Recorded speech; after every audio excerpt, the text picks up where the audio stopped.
So let me introduce Shilpa. Shilpa is a senior consultant in SunAct Cancer Institute and an expert hemato-oncologist. And apart from that, me and Shilpa are buddies since our 12th standard, which I came to know yesterday only. So we and Shilpa are MBBS batchmates, and since then Shilpa is trained at Tata only. So let's hear from Shilpa updates in CAR-T and multiple myeloma. Go ahead, Shilpa. All yours. Thank you, Vijay.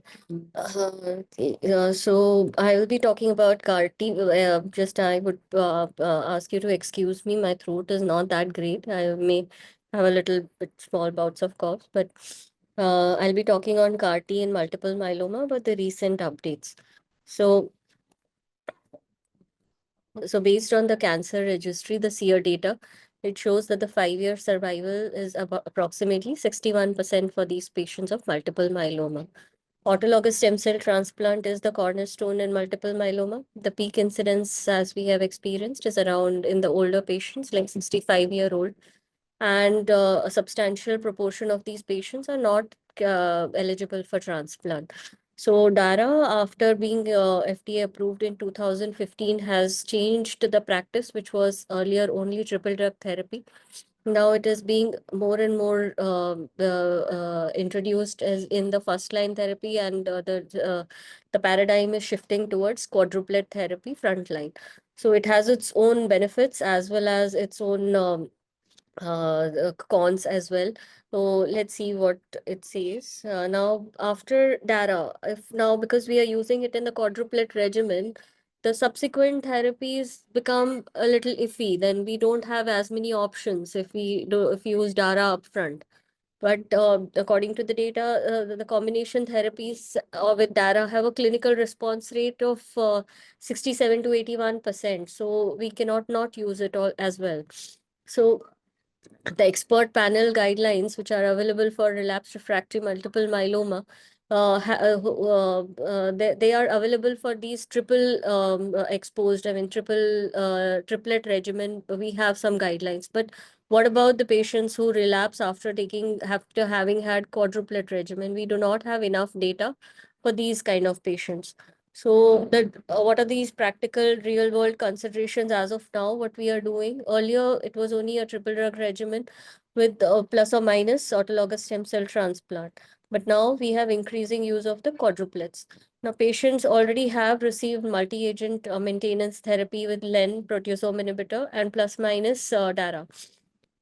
I'm sorry. Increasing number of patients are becoming refractory to DARA. So a patient who has already become triple class refractory, who has been exposed to a proteasome inhibitor, to lenalidomide or pomalidomide or thalidomide, as well as to DARA, they are becoming earlier, the refractoriness is coming as early as second line or in third line. So this is the ideal time when the patients should be ideally referred for salvage therapy, which include bites as well as CAR-T. So today our focus will be mainly on the CAR-T. We can have a separate session for the bites as well. So these are the studies. Mainly, I'll be focusing on two studies, CARTITUDE and KARMA trial, which have been respectively for ide-cel and cilta-cel. Excuse me. Sia, look at the door. So ide-cel and cilta-cel. And the other we can discuss about majestic and monumental trial in some other meeting, which caters to teclistamab, and recent non-BCMA bite, which is talquetamab. So I have collected most of my information from this review article, which was in the Blood Cancer Journal, 2024 in November. So let's talk about the KARMA trial. So KARMA trial for edacaptogene viclucel, which is ide-cel, it was a phase 2 trial in which 128 patients, triple class exposed patients who had received at least prior 3 lines of therapy, were infused with 150 to 450, the into 10 raised to power 6 CAR-T cells. 54 patients who had received the highest dose of CAR-T. The overall response rate in those patients was 81%, with CR rate in around 39%. Median PFS was 12.1 months and overall survival of 19.4 months. Out of these CRs, about approximately 76 were MRD negative stringent CRs, which is 10 raised to minus 5 by NGS. So, and they had 59% of those had a sustained MRD even after 12 months, which is a very good data. So, but cytokine release syndrome and ICANS was seen in 84 and 18% respectively. Sorry, I'll show the slide a little. Okay, anyways, yeah, I think I put the slide a little earlier. I wanted to show it a little later. So I'll come back to this. Gamma 2 trial was the trial in which there were various cohorts. So the first cohort was a relapsed refractory myeloma who have at least received, sorry, for cohort in Karma 2 trials were 2A, 2B, and 2C.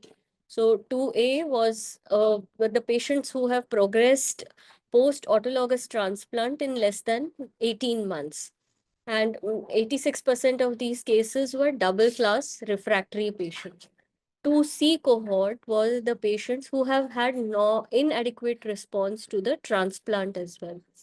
And post this cohort has been put separately because as of now, the standard of care for the patients who have not received autologous stem cell transplant, maybe the next line of treatment would be transplant.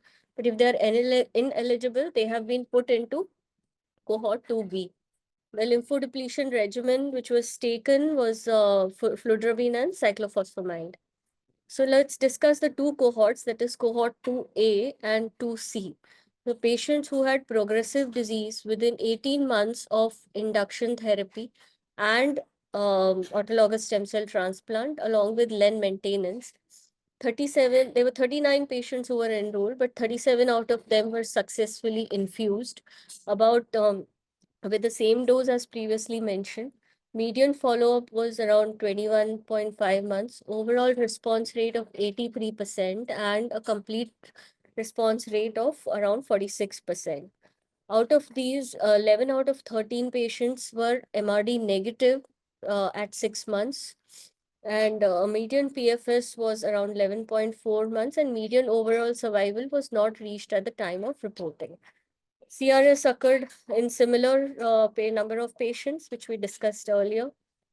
Patients with a very good partial, they had less than a VGPR after autologous stem cell transplant with a median follow-up of 39.4 months, similar overall response rates of to the tune of 80%, and a very good complete response rate of around 77%. And median PFS and OS have not been reached in 31 patients who have received ide-cel. After 36 months, these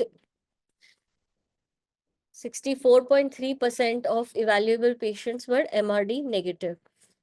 58% had CRS and 7% developed neurotoxicity. Karma 3 trial. So Karma 3 trial was in triple class exposed patients.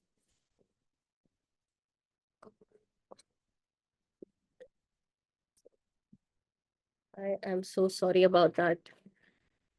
ide-cel with standard of care regimen, it was compared in triple class exposed patients in relapsed refractory myeloma after 2 to 4 prior regimens. 386 patients were enrolled, 254 were randomized to ide-cel arm, of which 225 received the product. 30.9 was the median follow-up, and median PFS was significantly improved in the ide-cel arm, with a 51% reduced risk of progressive disease or death. Overall response rate and complete response and MRD negativity was also significantly in the favor of ide-cel. CRS occurred in 88% of patients and neurotoxicity in 15%. So based on this data, FDA had improved the indications. They had fast-tracked it and improved it that this can be given even after 2 or more prior lines of treatment. So Karma 4 trial is something which we are awaiting the results of. Let's move on to CARTITUDE trial, which is for cilta-cel. So there were 97 patients of relapsed refractory multiple myeloma, of which 87% were triple refractory and 42% were penta-refractory. A very good response rate if we compare it with the ide-cel, better response rates and astringent CRs were seen. 92% of the patients were MRD negative. 95% patients developed CRS, which has been more. So when I was going through this whole protocol, I was going through this paper, I felt that it would not be a justified thing to take the toxicities in just one presentation. Maybe I would like another presentation to present the toxicities of both the drugs. So I'm just discussing this in brief, and maybe next time I can discuss the toxicities. Neurotoxicity was in 23% patients and including movement disorders in 6%. So after all this, FDA had approved it for patients with 4 or more lines of therapy in Feb 2021. Our updated results show a median PFS of 34.9 months and after a 33 months follow-up and an estimated OS of 63% at 36 months. So this is just a brief summary given about CARTITUDE-1, CARTITUDE-2 trials. So in this, the difference is only the kind of the patients that were recruited. So what we can see the difference here, the difference mentioned here is that these patients in cohort A of CARTITUDE-2 trial had been, the patients enrolled were relatively in the earlier lines of therapy as compared to the ones which were enrolled in KARMA trial. So KARMA trial included patients who had at least had 2 failed lines of treatment. Here, even after 1 failed line of treatment, patients were taken. Whether this had a bearing on the improved results is difficult to comment upon, but in the circles of experts in multiple myeloma, the CARTITUDE I mean, both the things are being considered, but um, what is being said is that cilta-cel appears to be more efficacious of the 2 approved agents with fairly similar toxicity profile. Now we can go back to that slide where we were seeing why the difference is there. Probably in the structure of the CART, because it is the co-stimulatory molecules are the same, but there are 2 binding domains which are in cilta-cel, whereas there's only 1 binding domain in ide-cel. So maybe this is the reason why we are seeing better results in with cilta-cel. So this was the CARTITUDE cohort A and cohort B, CARTITUDE-2 trial, in which patients with 1 to 3 prior cell lines of therapy with lenalidomide refractory patients were taken, and cohort B included patients with progressive multiple myeloma with early relapse after initial therapy, which included a proteasome inhibitor and an IMiD. So there is this remains the same around the target. The cell dose was 0.75, and post infusion assessments were done up to day 100. This is the data which shows 90% CR rates with more than around VGPR or more than VGPR in 95% patients, which is a very, very good response for a penta-refractory or a triple refractory disease. So uh, this is something which I wanted to highlight in CARTITUDE-2 trial. This was unique to this particular cohort. In cohort C, there were patients who had been previously exposed to CD38 monoclonal antibodies as well as non-cellular, as in some of the bites. Anti-BCMA immunotherapy had also been given. So 13 patients who had been, out of these 20 patients, 13 patients had received anti-BCMA drug conjugate. And in those patients also, we did get some 35% MRD negativity with an overall response rate of around 60%. So this suggests that even the patients who have been exposed to anti-BCMA may have not as good a result, but definitely some result in with the CAR T-cell therapy. Now, CARTITUDE-4 trial was what we are looking at is the cilta-cel versus the standard of care arm. And in this, it was randomized, 208 patients were randomized to cilta-cel, out of which 176 were treated with 1 to 3 prior lines of lenalidomide refractory multiple myeloma. So what we can see here is this is more towards the real world data. So we can see 85% versus 66, 67% in standard of care, and stringent CR of 73% versus only 22% in the standard of care arm. So with 12-month progression-free survival, also better with the CAR T cell. So I have this, if we have time, we can play this video, which is comparing, there is a panel of discussants who are discussing what is difference between the Cartitude and Karma trial. Do I have time to play this, or should I move on with the slides? No, go ahead, no issues. Go ahead. Sorry.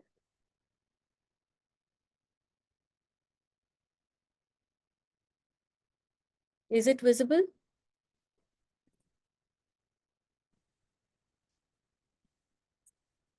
Yes, ma'am, it's visible. Yeah, audio not coming. One of you can take Cartitude. Yeah, it's coming now. The karma data.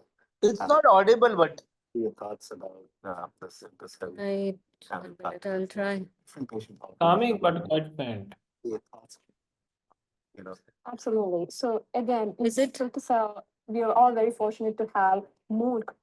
If it is not clearly audible, maybe I can share this live, share this link on yeah, the. I think that would be better so that we can go through the slides, Shilpa. Yeah. Okay.